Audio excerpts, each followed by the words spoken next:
స్మృతిశ్రుతిపురాణానాం ఆలయం కరుణాలయం నమామి భగవత్పాదం శంకరం లోకశంకరం. నిర్వాణ షట్కం talk 17. So ఫలశ్రుతిగా ఒక 2-3 అంశాలు చెప్పాలని ఇది చేస్తున్నాం. నిర్వాణ షట్కం 6 శ్లోకాల కలయిక ఆదిశంకర్ల వారి నుంచి ఆసుగా బయటకు వచ్చిన ఒక అద్భుతమైన జ్ఞాన అమృతధార. నిన్న పూర్తయింది. కానీ పూర్తయిందా? పూర్తయిన తర్వాత మొదలవ్వాలి. అది మన జీవితంలో అది రిఫ్లెక్ట్ అవ్వాలి. అయ్యే అవకాశాన్ని, ఆ స్పేస్ని ఇవ్వాలి. మన ఇంట్లో ఒక మంచం తెచ్చిపెట్టాలనుకో, మొట్టమొదట మనం ఆ గదిని ఖాళీ చేస్తాం. మంచం పట్టాలి కదా. అట్లా ఒక అవగాహన మనలో ఏర్పాటు చేయాలంటే, కలగాలంటే మన మనస్సులో దానికి కొంత స్పేస్ ఉండాలి. ఎందరో మిత్రులు నాకు వాట్సాప్ మెసేజ్ ద్వారా, ఆ తర్వాత ఫోన్ కాల్స్ ద్వారా అష్టవక్ర సంహిత అయిపోయినప్పుడు, నిర్వాణ షట్కం అయిపోయినప్పుడు చిన్న చిన్న ప్రశ్నలు అడిగారు. అన్నిటి సారాంశం ఒక్కటే. సరే, శంకర్ల వారు అన్నట్టు నాకు మనసుతో సంబంధం లేదు, బుద్ధితో, చిత్తంతో, జ్ఞానంతో, అజ్ఞానంతో సంబంధం లేదు. అట్లాగా నేను శరీరాన్ని కాదు, పంచభూతాల్ని కాదు, శరీరం తయారవడానికి ఏవైతే ఉన్నాయో అవేవి నేను కాదు. అట్లాగే నాలో భేదభావాలు లేవు, నాలో సుఖదుఖాలు లేవు, ద్వంద్వం లేదు, ద్వైతం లేదు, గురువు లేడు, శిష్యుడు లేడు, తల్లి లేదు, తండ్రి లేదు, సాధించే లక్ష్యం లేదు. ఇవన్నీ లేవు అని తెలిసిన తర్వాత, నువ్వు జస్ట్ సచ్చిదానందనివి అని తెలుసుకున్న తర్వాత అసలు మిగిలేది ఏమిటి? నెక్స్ట్ ఏం జరుగుతుంది? నిన్ననే దాని గురించి ఒక షార్ట్ కూడా, అంటే అలాంటి చర్చ జరిగింది కాబట్టి పెట్టాను. ఒకవేళ జీవితం అర్థమైందంటే, జీవితకాలం ఇక నువ్వు నిరంతరం చేయబోయే పని నీకు దొరికిందని. పని అనేది ఏదో ఫలితం ఆశించి, లేకపోతే పేరు ప్రఖ్యాతులు వస్తాయని అట్లా చేసేది కాదు. పని అంటే ఒక నిరంతర కదలిక, నిన్ను కాలానికి ఆవల తీసుకెళ్లే ఒక కదలిక. సో ఇప్పుడు శంకర్ల వారు ప్రవచించిన 6 శ్లోకాల యొక్క సారాంశం తానే. అంటే తను ఈ భవబంధాలు లేవు, తనలో ఏ ద్వైతము లేదు, ఏమీ లేదు, అన్నీ తెలిసి. ఇప్పుడు మీరు గమనించాల్సిన విషయం, శంకర్ల వారు గురువుగారి దగ్గరికి వెళ్ళిన తర్వాత, గోవింద భగవత్పాదుల దగ్గరికి వెళ్ళిన తర్వాత, ఆయన దగ్గర శిష్యరికం చేసిన తర్వాత చెప్పిన మాటలు కాదవి. ముందే అంతా చెప్పేశాడు. మరి నెక్స్ట్ ఏమిటి అంటే అధ్యయనం చేశాడు. ఇంకా శాస్త్రాల్ని పరిపూర్ణంగా అవగాహన చేసుకున్నాడు. ఆ తర్వాత బయలుదేరాడు ఒక పరివ్రాజకుడిగా. దేశమంతా తిరిగాడు. రకరకాల సిద్ధాంతాల్లో, రకరకాల సాంప్రదాయాల్లో విడిపోయిన మనిషి యొక్క మనసుల్ని కలిపే ప్రయత్నం చేశాడు. So that is the effect of enlightenment. ఇప్పుడు శంకర్ల వారి నిర్వాణ షట్కం యొక్క సారాంశమే జ్ఞానోదయం. అంటే మనస్సుని ఇక ఏది పట్టుకోలేదు. అత్యంత సహజంగా ఒక కదలికలో అది రమించడం మొదలైంది. అంతవరకే. సో ఒకసారి ఓషో జ్ఞానోదయం గురించి చెప్పిన తర్వాత ఎవరో ఒక శిష్యుడు అడిగాడంట ఒక ప్రశ్న ద్వారా, నాకు మీరు చెప్పిన పద్ధతి ప్రకారం చూస్తే నాకు జ్ఞానోదయం అయింది. ఇప్పుడు నెక్స్ట్ నేనేం చేయాలి? ఇక్కడే ఉండాలా? మీ శిష్యుడిగా వెళ్ళిపోవాలా? నా పని నేను చేసుకోవాలా? దానికి ఓషో ఇచ్చిన జవాబు ఏంటంటే, నిజంగా నీకు జ్ఞానోదయం అయితే ఈ ప్రశ్న పుట్టదు అన్నాడంట. నువ్వు జస్ట్ వర్తమానంలో, కాలం లేని ఒకానొక స్థితిలో అట్లా నీ పనిలో రమిస్తావు. ఉంటే ఉండిపోతావు, బట్ నాతో నీకు సంబంధం లేదు. వెళ్ళిపోతే వెళ్ళిపోతావు, నాతో నీకు సంబంధం లేదు. జ్ఞానోదయం కానంత వరకు నీకు వేరే వాటితో సంబంధం. జ్ఞానోదయం అయ్యిందా నీకు నీతో సంబంధం. నీతో సంబంధం అంటే నీతో నీకు బంధం ఉంటుంది, లేకపోతే నువ్వేదో చేస్తావని కదా. ఇక నువ్వు ఒక్కడివే ఉన్నావు. నువ్వు చేసే పని ఏదో చేస్తావు. నువ్వు ఎవరన్నా కలిసినా నీలో భాగమని కలుస్తావు. నువ్వేదైనా చెప్పినా నీకు నువ్వే చెప్పుకున్నట్టు చెబుతావు.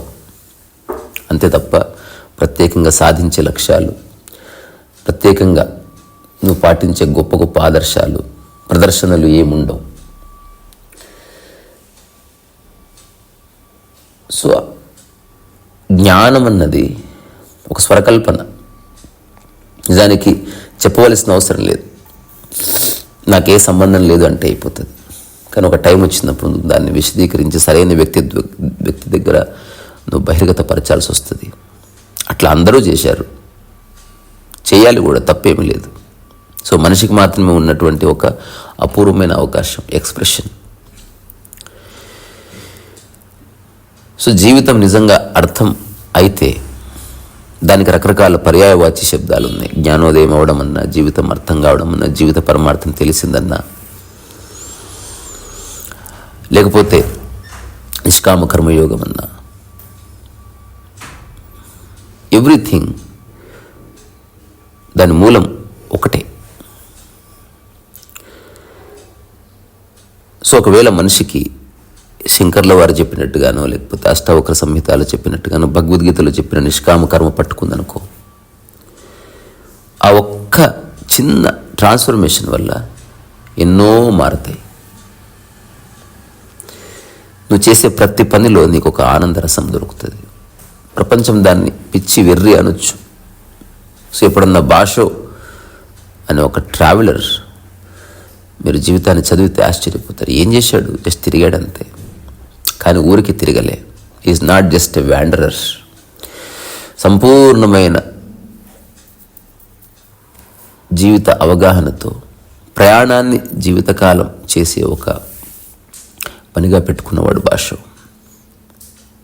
అక్కడి నుంచి తన నుంచి ఒక గొప్ప పోయిటరీ బయటికి వచ్చింది. ఒక గొప్ప జీవితం యొక్క అవగాహనని హైకుల రూపంలో ఈ ప్రపంచానికి చెప్పాడు.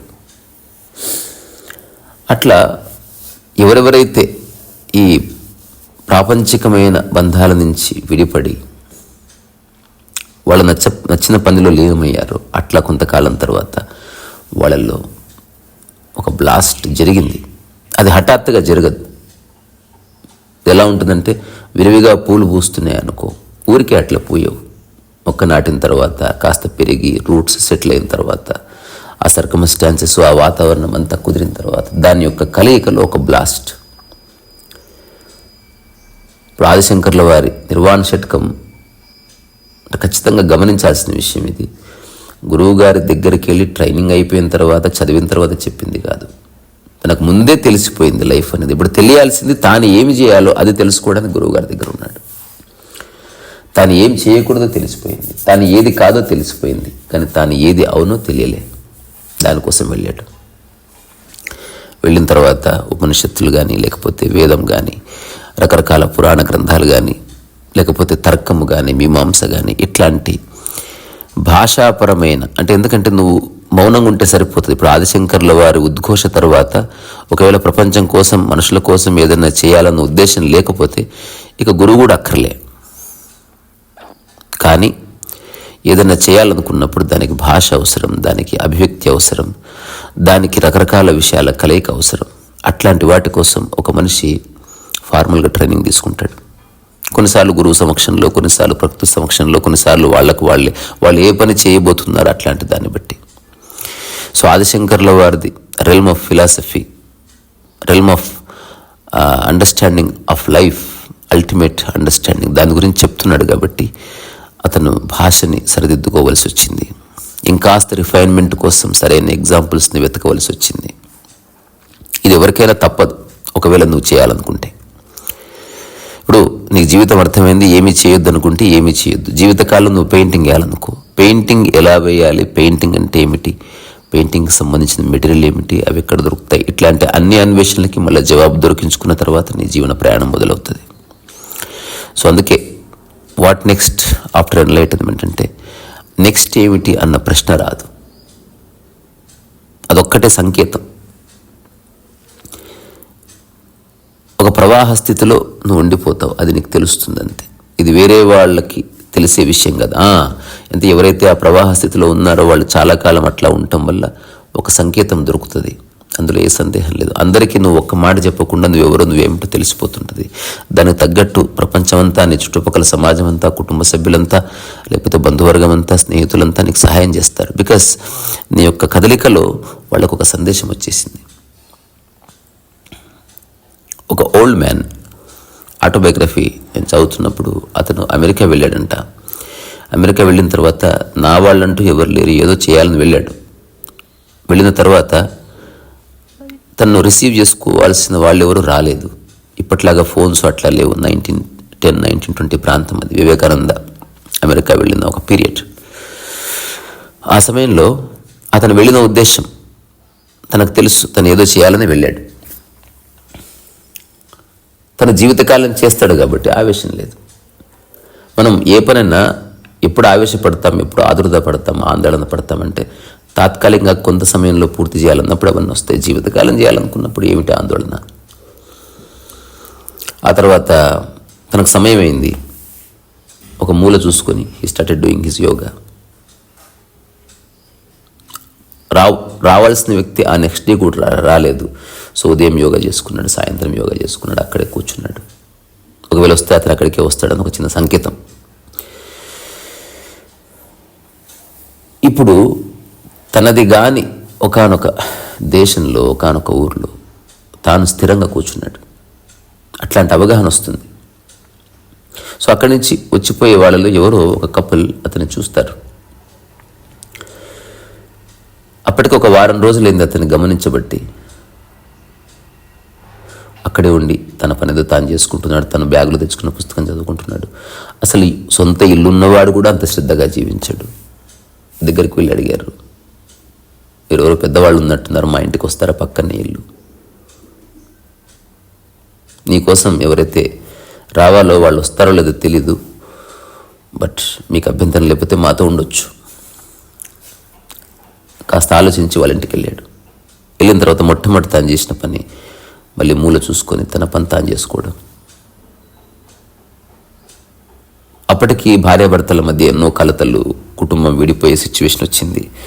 కానీ ఈ ఒక్క వ్యక్తి స్థిరంగా తాను పని చేసుకోవడం వల్ల వీళ్ళందరి జీవితాల్లో ఒక సమూలమైన మార్పు వచ్చింది. అతను ఏ వ్యాఖ్యానం చేయాలి, ఏ ప్రవచనం వెళ్ళి అడిగితే ఊరికి చెప్పాడు.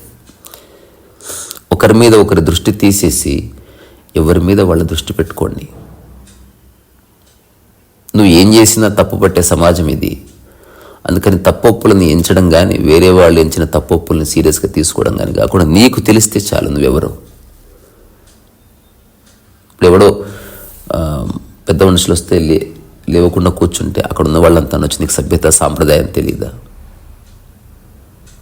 దానికి జవాబు ఇవ్వాల్సిన అవసరం లేదు, నీకు తెలిస్తే సరిపోతుంది. అట్లా ఎన్లైటన్మెంట్ లేకపోతే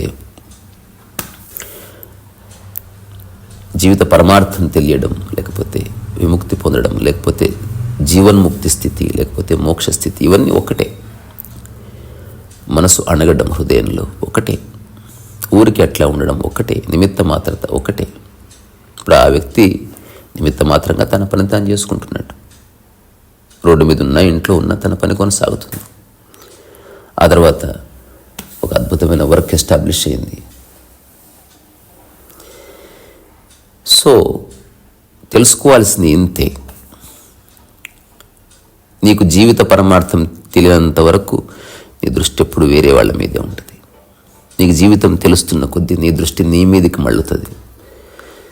ఆ తర్వాత నీలో సంశయం లేని స్థితి ఆవిర్భవిస్తుంది. అక్కడి నుంచి ఒక శుద్ధమైన కదలికకి ఒక అంకురార్పణ జరుగుతుంది. ఆ తర్వాత నీ నుంచి వచ్చే ప్రతి మాట వేదం అవుతుంది. ఎందుకంటే ఆచరణ యొక్క సువాసన వల్ల ఏ కదలికైతే లేదా ఏ మాట అయితే బయటకు వస్తుందో దానిలో మహాశక్తి ఉంటుంది.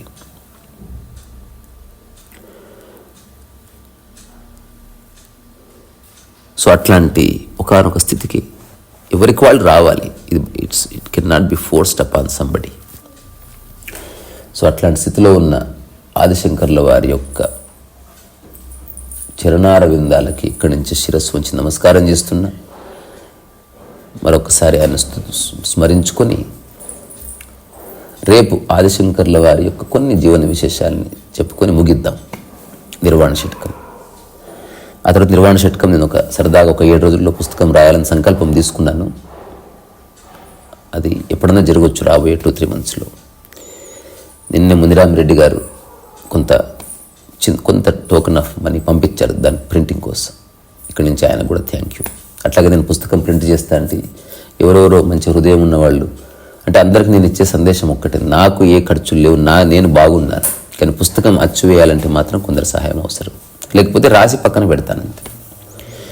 స్మృతిశ్రుతి పురాణానాం ఆలయం కరుణాలయం నమామి భగవత్పాదం శంకరం లోకశంకరం. తత్వమసి శ్రీ సరస్వతి.